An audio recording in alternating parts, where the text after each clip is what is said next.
Hello students, welcome back to SKG physics zone. Myself Sandeep Gupta और आज basic mathematics for physics इस series के third lecture में मैं आपको कुछ इंपॉर्टेंट ट्रिग्नोमेट्रिक फार्मूलाज के बारे में बताऊंगा जिसका हम फिजिक्स में हमेशा यूज करते हैं। ये फिजिक्स के लिए बहुत इंपॉर्टेंट है, तो इस फार्मूला को आपको मालूम होना चाहिए और कैसे इसका यूज करना है वो भी आपको सीखना चाहिए। इसमें से कुछ फार्मूला आप 10th में पढ़ चुके हैं, कुछ मैं नए फार्मूला भी आपको बताऊंगा। तो वीडियो को स्टार्टिंग से एंड तक देखिए और नोट्स बनाइए ताकि ये सारे फार्मूला जो हैं आपको अच्छे से क्लियर हो जाए। ठीक है, तो स्टार्ट करते हैं students basic mathematics for physics का ये थर्ड लेक्चर। और मैं आपको एक बार फिर से याद दिला दूं, अगर आपने ये चैनल सब्सक्राइब नहीं किया है तो चैनल को सब्सक्राइब कीजिए।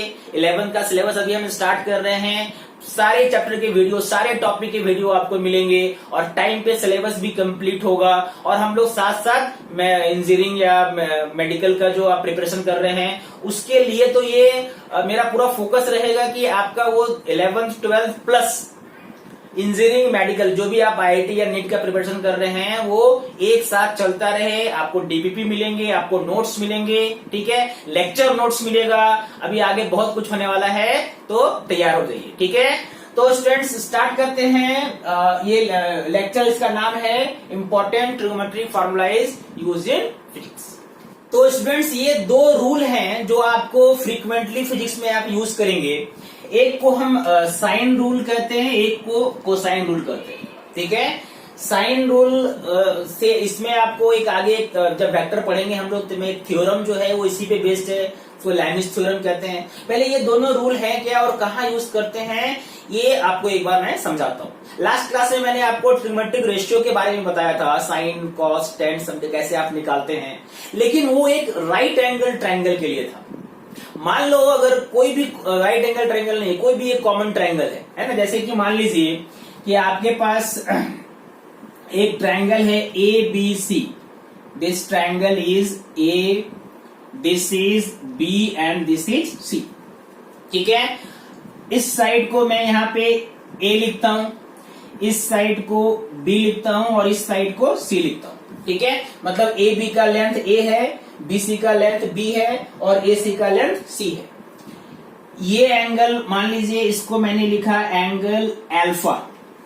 ठीक है, और ठीक है, ए के और बी के सामने ये एंगल मैंने इसको लिखा एंगल बीटा, ये सब। ठीक है, और सी के सामने इस एंगल को मैंने लिखा एंगल गामा। ठीक है, ये सब एंगल लिखने के तरीके।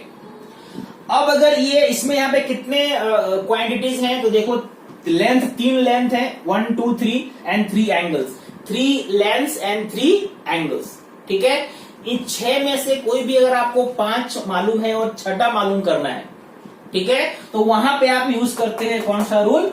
साइन रूल, है ना। और ये रूल क्या है? ये रूल है लेंथ। कोई मान लो कि ए बी आपने लिया, इसका लेंथ कितना है? ए, और इसके सामने कौन सा एंगल? अल्फा, तो क्या लिखेंगे? ए अपॉन साइन अल्फा। ठीक है, इक्वल टू, अब आ जाओ बी, है ना, बी के सामने कौन सा एंगल है? Beta, that means B by sine beta.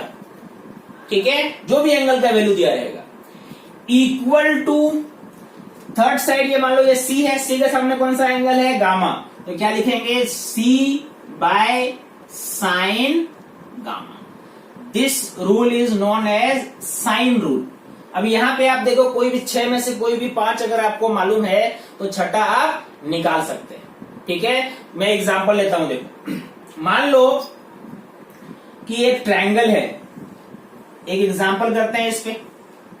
Late suppose this is a triangle और मान लो this angle is 30 degree,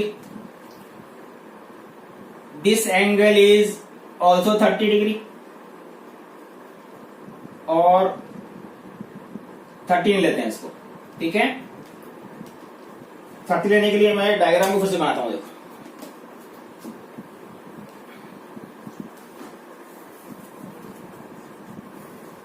let suppose ऐसा एक ट्रायंगल है, ये एंगल 30, ये एंगल भी 30, तो ये एंगल कितना हो गया 120, because sum of 3 side should be 180, 30 30 60 and plus 120 is 180। और मान लो लेंथ भी दिया हुआ है, ठीक है, length let suppose this is given 4 metre and this is also given 4 metre. आपको बताना है ये लेंथ कितना होगा, बताओ what will be the length of this side, ठीक है। फिर से आप यहाँ पे इसको यूज करके बहुत आराम से निकाल सकते हैं। कैसे यूज करेंगे देखो, ठीक है, a बाय साइन अल्फा है ना, आप अपने आप से किसी को भी मान सकते हो। मान लो आपने इसको a जूम किया, ठीक है, आपको ध्यान ये रखना है कि side divided by sine of opposite angle. मतलब अगर यहाँ पे आपने 4 लिया तो क्या हो जाएगा 4 बाय साइन क्या लोगे, 4 के सामने कौन सा एंगल है 30, तो क्या लिखेंगे साइन 30, ठीक है, 4 बाय साइन 30। अब जो निकालना है वो देखो x निकालना है आपको। अब x ले लो, is equal to x by कितना एंगल है 120, मतलब यहां पे क्या लिखेंगे साइन 120। यानी अब ये वैल्यू मैंने आपको लास्ट क्लास में बताया था। अगर आपने लास्ट 2 लेक्चर नहीं देखा है तो डिस्क्रिप्शन में मैं दोनों के लिंक भेज दूंगा, आप वो 2 लेक्चर जरूर देखिए, तब आपको आगे अच्छे से समझ में आएगा, ठीक है।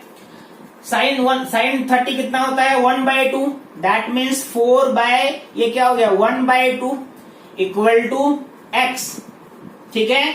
साइन 120 कितना होता है, साइन 120 होता है √3/2, 2 को ऊपर ले जाओ, that means 8 is equal to 2x by √3, that means x will be 8√3/2 and your answer is 4√3। मतलब इसका आंसर कितना आना चाहिए 4√3 मीटर, जो आपने साइन रूल को यूज करके निकाला, ठीक है। ये कोसाइन अभी हमने नहीं पढ़ा है, साइन रूल का ही मैंने आपको एक एग्जांपल बताया। ये इसका कॉन्सेप्ट है। ये कॉन्सेप्ट क्या है, 3 साइड और 3 एंगल्स, ये जो 6 क्वांटिटी है इनके बीच का ये रिश्ता है। इसमें से कोई भी अगर मिसिंग है तो आप ऐसे निकाल सकते हैं जो एग्जांपल से हमने समझा, ठीक है। ध्यान क्या देना है, जो साइड लेंगे उसके सामने वाला एंगल, ये साइड तो ये एंगल, अगर मैंने ये साइड लिया होता तो फिर ये एंगल आता, ठीक है। This is called sine rule, है ना। इसको आप इस पर एक बेस्ड फिजिक्स में एक थ्योरम ही मिलेगा आपको 2nd चैप्टर में, है ना। तो इसका एक अच्छा कॉन्सेप्ट आपको होना चाहिए, है ना। दूसरा मैंने बताया कोसाइन रूल, है ना, उसमें कॉस का यूज करेंगे। आप इसको नोट करो, फिर मैं वो बताता हूं। देखो अब हम लोग चलते हैं कोसाइन रूल पे। कोसाइन रूल क्या है वो समझते हैं। इसमें मान लो कोई एक ट्रायंगल है, वैसा एक ट्रायंगल लेते हैं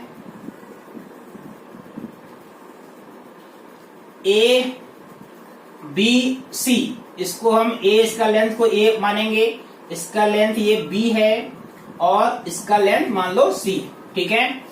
this angle I take alpha, this angle I take beta and this angle I take gamma. इसमें क्या है, इसमें है कि अगर आपको C का वैल्यू निकालना है ना, that means C² is equal to A² plus B² minus 2AB, A² plus B² minus 2AB cos gamma. This is called as cosine rule. मतलब A² B² और ये गामा A और B के बीच का एंगल है। तो अगर आपको किसी में ये साइड निकालना है, मान लो ये C फाइंड करना है, 2 साइड मालूम है और दोनों के बीच का एंगल मालूम है, तो आप 3rd साइड आराम से निकाल सकते हो। इसी को आपने 9th-10th क्लास में पाइथागोरस थ्योरम में पढ़ा होगा। अगर ये एंगल मान लो 90 हो जाता, 2 ट्रायंगल के बीच अगर मैंने बोला कि चलो ऐसा ट्रायंगल बनाते हैं, ध्यान से सुनना, ये A है, ये B है और ये C है, ये एंगल कितना हो गया इस बार, ये 90 डिग्री है।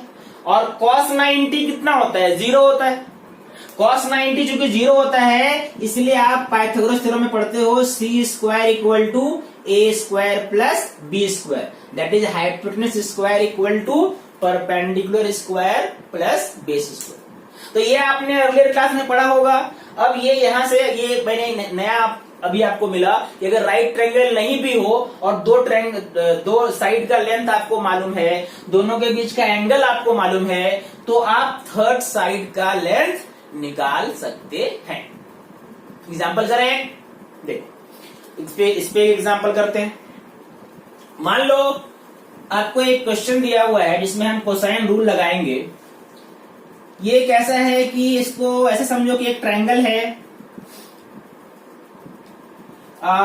This side is 4 metre and this side is 6 metre, ठीक है। और इसके बीच का ये एंगल मान लो 60 डिग्री, ठीक है। आपको बोला जाएगा इस साइड का लेंथ बताओ कितना है, ठीक है। तो यहां पे हम कोसाइन रूल यूज करेंगे। दो साइड मालूम है, दोनों के बीच का एंगल मालूम है, दैट मीन्स हम क्या लिखेंगे, X square is equal to 4 square plus 6 square minus 2 into 4 into 6 into cos 60। ये कितना हो जाएगा 16, ये कितना हो गया 36 माइनस 2 इंटू 4 इंटू 6, कॉस 60 कितना होता है 1/2। आपने यहां पे लिखा 1/2 to cancel, that means 16 plus 36, ये कितना हो गया 52 माइनस 24, कितना आंसर आया 28 क्या, हाँ 28। ये किसका वैल्यू आ रहा है, एक्स स्क्वायर का। तो एक्स का वैल्यू कितना आ जाएगा √28 मीटर, है ना। √ यानी इसका आंसर कितना हो गया √28। इसको 4 इंटू 7 आप लिख सकते हो, यहां से 2 बाहर आ जाएगा, 2√7 metre. This is the length of this side. तो कोई भी दो ट्रायंगल के दो साइड और दोनों के बीच का एंगल मालूम हो तो आप थर्ड साइड का लेंथ निकाल सकते हैं यूजिंग कोसाइन रूल। ये साइन रूल और कोसाइन रूल, ये दोनों आपका प्रैक्टिस अच्छे से होना चाहिए। इसका हम बहुत यूज करने वाले हैं फिजिक्स में, ठीक है। अब चलो कुछ और फॉर्मूलाज के बारे में समझते हैं और उसके एप्लीकेशन को डिस्कस करते हैं। तो हम कुछ और फॉर्मूलाज के बारे में देखो जानते हैं। कुछ फॉर्मूला आपने पहले पढ़ा भी है, जैसे मान लो आपने sine square theta plus cos square theta equal to 1, ये आपको मालूम है, ठीक है। इससे आप sine square theta equal to लिखते हैं 1 minus cos square theta. That means आप साइन थीटा इक्वल टू क्या लिख सकते हैं, √1 माइनस कॉस स्क्वायर थीटा। मतलब अगर आपको साइन थीटा मालूम है तो आप कॉस थीटा निकालने के लिए ऐसा यूज कर सकते हैं, या कॉस मालूम है तो साइन निकालने के लिए इसका यूज कर सकते हैं, ठीक है। ओके, आपने इस फॉर्मूला को भी पढ़ा है, tan square theta plus 1 equal to sec square theta, ठीक है। दैट मीन्स या इसको आपने ऐसे ही पढ़ा होगा, sec square theta minus tan square theta equal to 1। नए फॉर्मूला देखो यहां से आएंगे। मान लो साइन a प्लस बी है, जहां पे a अलग एंगल है, b अलग एंगल है, यहां पे दो एंगल है, ठीक है। और इस फॉर्म में a अलग एंगल है, b अलग एंगल है, और साइन a प्लस बी आपको निकालना है। इसके डेरिवेशन में, मैथमेटिक्स में डेरिवेशन है, बट हमें डेरिवेशन नहीं पढ़ना है। हम कैसे इसको फिजिक्स में यूज कर सकते हैं, कैसे अप्लाई कर सकते हैं, हमको बस उतना ही समझना है, ठीक है। तो sine a plus B equal to formula क्या है, sine a cos b cos a sine b। मैं आपको एग्जांपल से समझाऊंगा इसको कैसे अप्लाई करते हैं। मान लो कि आपको निकालना है साइन 75 डिग्री। टेबल में 75 तो नहीं है क्या। 75 को हम कैसे लिख सकते हैं, 75 को हम a प्लस बी के टर्म में लिख सकते हैं। यानी हम इसको क्या लिख सकते हैं, इसको हम लिख सकते हैं 45 प्लस 30। 45 degree plus 30 degree. तो 75 निकालने के लिए आपने इसको तोड़ दिया sin 45 प्लस 30। तो इस वाले फॉर्मूला में देखो a की जगह क्या है 45 और b की जगह क्या है 30, यानी आंसर इसके हिसाब से क्या होना चाहिए, इसके हिसाब से होना चाहिए sin a cos b plus cos a sin b। मतलब a की जगह में क्या लेंगे 45, तो sin 45 इंटू cos 30 प्लस, ठीक है, एक बार sin a cos b, इस बार उल्टा cos a sin b। मतलब अब हम क्या लेंगे cos 45 into sin 30। This will be the value of sin 75। अब इस 45 30 का वैल्यू हमें मालूम है टेबल से। sin 45 कितना होता है 1/√2, cos 30 कितना होता है √3/2 प्लस cos 45 फिर से 1/√2 ही होगा और sin 30 1/2। ये वैल्यू आपको टेबल से याद होना चाहिए।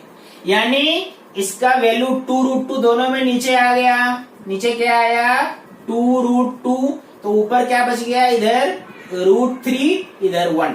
This is value of sin 75। ठीक है, sin 75 का ये वैल्यू,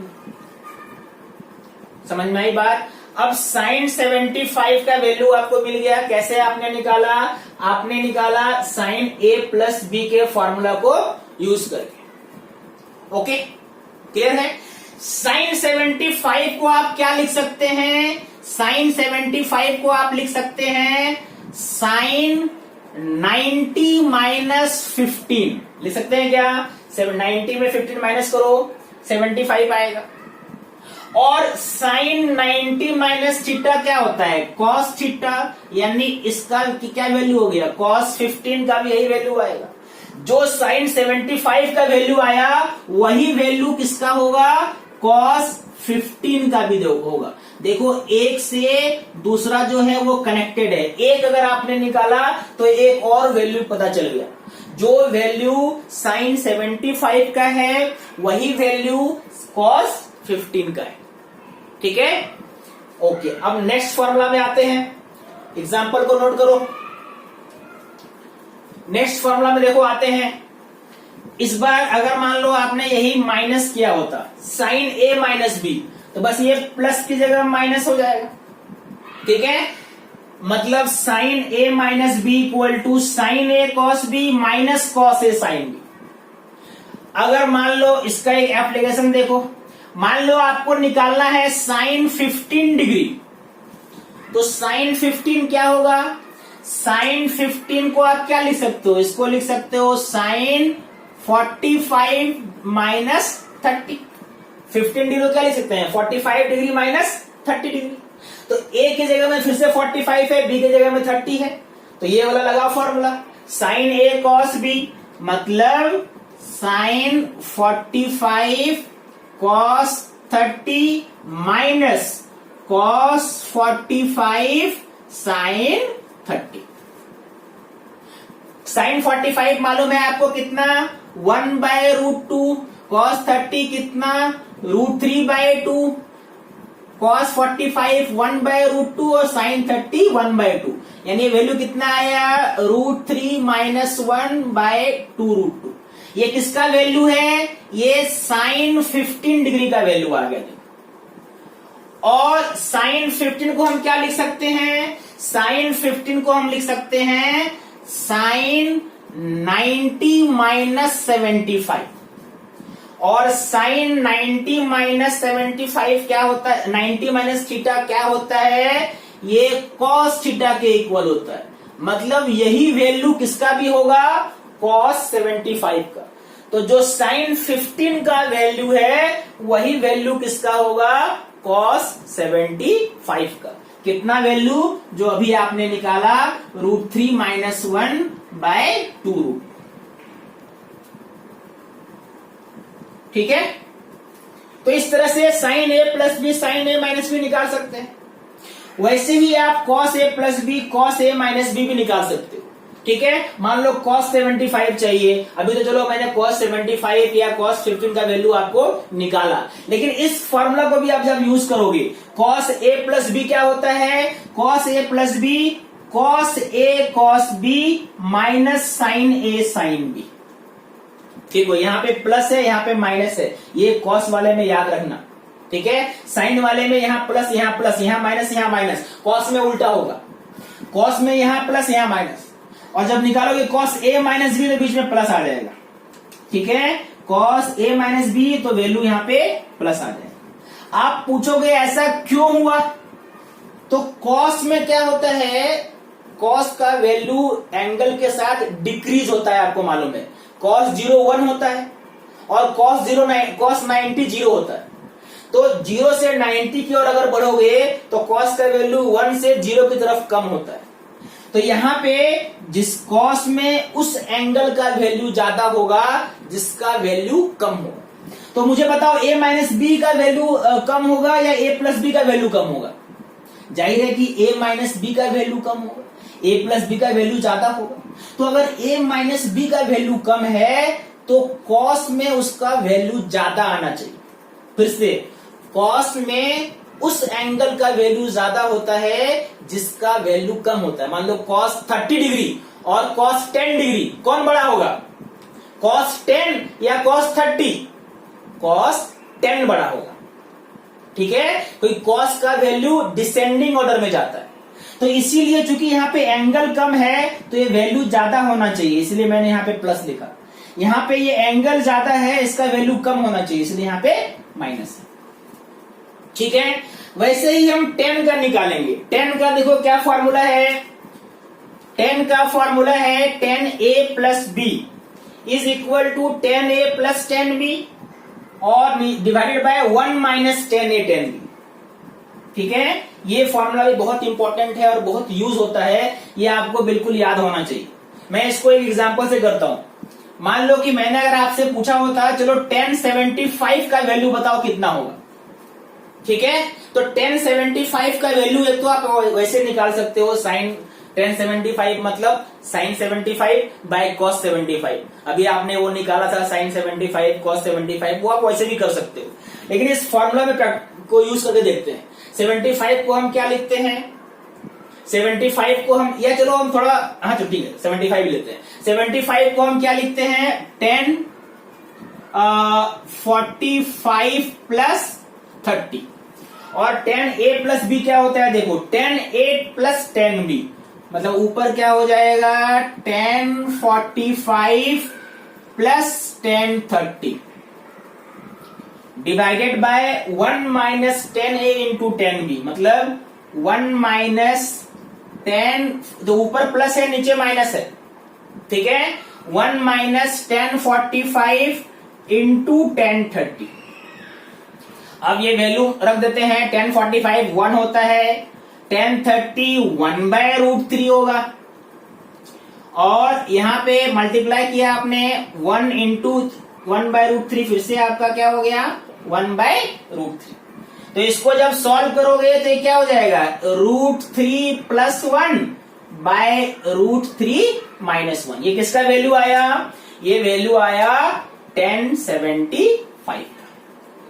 वैसे ही दूसरा फॉर्मूला है 10a माइनस बी, ठीक है। 10a माइनस बी अगर मान लो आपको निकालना है ना, तो 10a माइनस बी का एक एग्जांपल देख लो, अब आपको आराम से समझ में आएगा।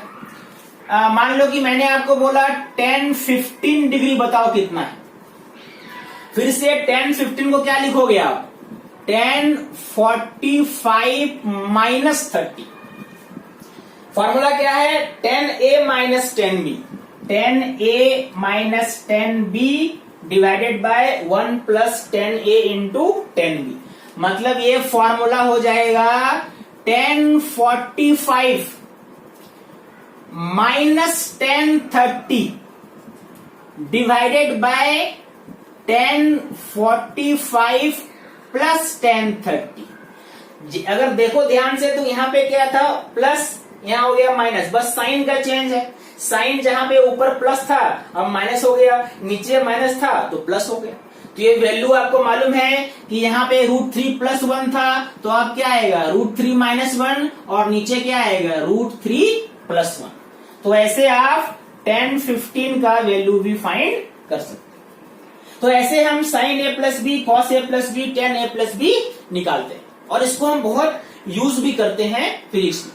ठीक है, अब चलो इसी को थोड़ा और इलेबरेट करते हैं दूसरे तरीके से। ओके, अब मान लो चलो अभी आपने क्या पढ़ा था, आपने पढ़ा था sin a प्लस बी क्या होता है, sin a cos b plus cos a sin b।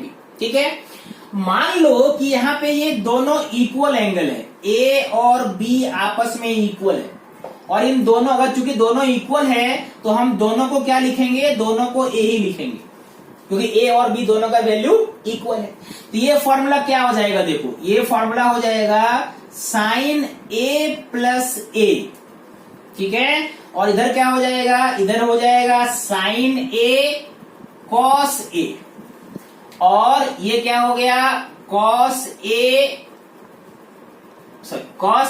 sin a।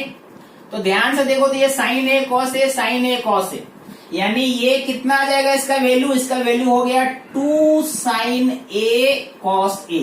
और ये किसका फॉर्मूला आया, ये फॉर्मूला आया sin 2a का।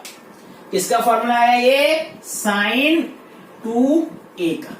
यानी अगर आपको sin 2a का वैल्यू निकालना हो, कहीं कहीं यूज हो, तो sin 2a का वैल्यू क्या होगा 2 sin a cos a। ठीक है, ये इसी से आया, इसमें कुछ नया नहीं है। अगर मान लो कि मैंने 2a को लिखा x, 2a की जगह में क्या लिखा मैंने x, तो ये फॉर्मूला कैसा हो जाएगा, ये हो जाएगा sin x equal to 2 sin a की जगह में क्या लिखोगे, अगर 2a की जगह में x लिखा है तो a क्या हो जाएगा, 2 को उधर ले जाएंगे x/2, मतलब 2 sin x/2 cos x/2। ठीक है, यानी ये इसी से sin 2a और sin 2a मान लो, या sin x है, तो इसको 2a को अगर आप x मान लो तो ये फॉर्मूला आ जाएगा। यानी अगर आपको sin 2a निकालना है ना, तो 2 sin a cos a आराम से आप कर सकते हो। मान लो कि आपको फॉर एग्जांपल आपको निकालना है sin 120 डिग्री। ठीक है, कितना निकालना है, क्या निकालना है आपको, sin 120।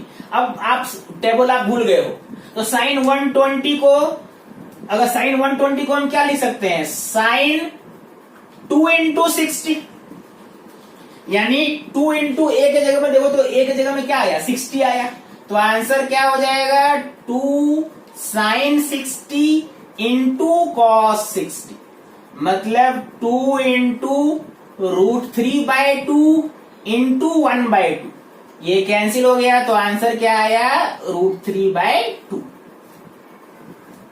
यहां पे sin 2a का वैल्यू आपने ऐसे फाइंड किया, समझ में आ रहा है। ओके, अगर मान लो ये तो sin 2a का फॉर्मूला निकला, चलो ऐसे, अगर मुझे ये cos 2a का फॉर्मूला चाहिए या tan 2a का चाहिए, देखो सब निकालते हैं, इसको नोट कर लो। अब चलो बात करते हैं cos 2a का फॉर्मूला क्या आना चाहिए, तो वहां पे भी हम क्या यूज करेंगे, cos a प्लस b, इसके जगह में क्या होता है, ये होता है cos a cos b minus sin a sin b। अभी समझाया था, जहां प्लस होगा इधर क्या लिखेंगे माइनस। अब मान लो फिर से a और b आपस में इक्वल है, तो इसको हम क्या लिख सकते हैं, इसको लिख सकते हैं cos a प्लस a, अगर एंगल इक्वल है तो, is equal to cos a into cos a minus sin a into sin a, यानी ये क्या हो जाएगा, ये हो गया cos square a minus sine square. ये किसका फॉर्मूला आया, ये फॉर्मूला आया cos 2a का। इसको आप और भी तरह से लिख सकते हो, साइन स्क्वायर ए को क्या लिख सकते हो आप, cos स्क्वायर ए, इसको क्या लिख सकते हो 1 माइनस साइन स्क्वायर ए को क्या ऐसा लिख सकते हो क्या, cos स्क्वायर ए।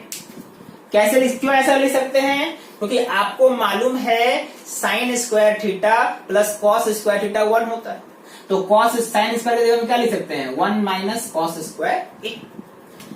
अब इसको एक्सपेंड कर दो तो ये क्या हो जाएगा कॉस स्क्वायर ए -1 और -1 से क्या हो गया प्लस हो गया, यानी कॉस 2a का क्या फॉर्मूला आया, इसका फॉर्मूला आया 2 कॉस स्क्वायर ए, 2 कॉस स्क्वायर ए -1। देखो सब फॉर्मूला इंपॉर्टेंट है और सब एक दूसरे से जुड़ा हुआ है।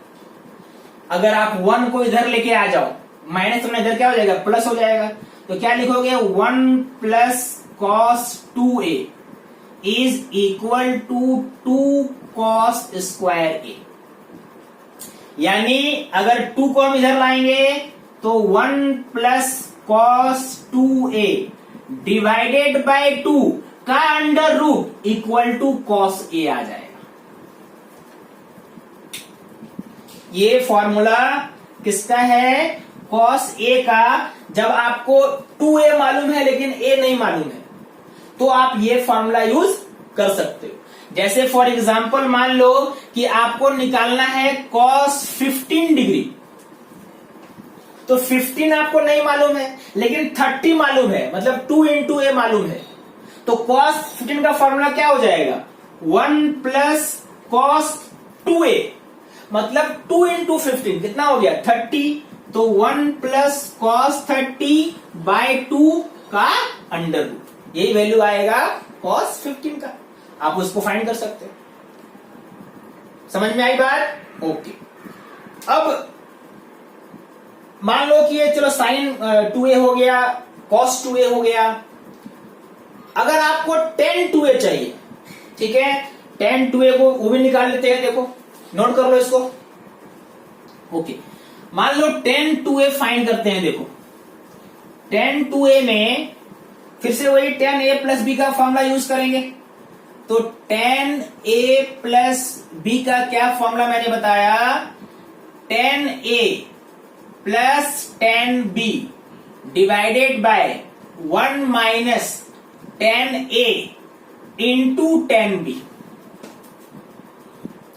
अब इसी में अगर a और b आपस में इक्वल हो, a और b आपस में इक्वल हो, तो ये फॉर्मूला क्या बन जाएगा tan a प्लस a, और इधर क्या हो जाएगा tan a plus tan a divided by 1 minus tan a into tan a।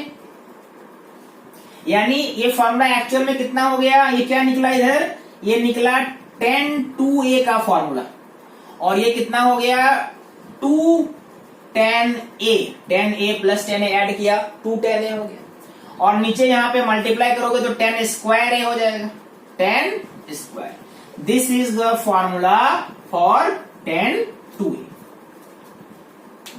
ठीक है, तो आप ये जो साइन का फॉर्मूला, कॉस का, tan का फॉर्मूला मैंने आपको बताया, आप इसको यूज करके मुझे कुछ वैल्यू निकाल के दिखाओ। मुझे बताओ कि tan 75 कितना आएगा, आप मुझे बताओ tan 15 कितना आएगा। ठीक है, कॉस मान लो कि मैंने आपको बोला कॉस 150 कितना आएगा, इसको 90 प्लस 60 करके देखो, है ना। और अगर मान लो मैंने आपको बोला कॉसेक 75 कितना आएगा, ये वैल्यू आप फाइंड करके एक बार कोशिश करो, है ना। अगर आपका कोई डाउट होता है तो मुझे कमेंट बॉक्स में पूछो। जितने भी आज मैंने फॉर्मूला बताए, ये सब फॉर्मूला नेक्स्ट लेक्चर के पहले आपको याद होना चाहिए। जैसा मुझे याद है वैसा बिल्कुल आपको याद होना चाहिए। ठीक है, चलो okay, thank you very much.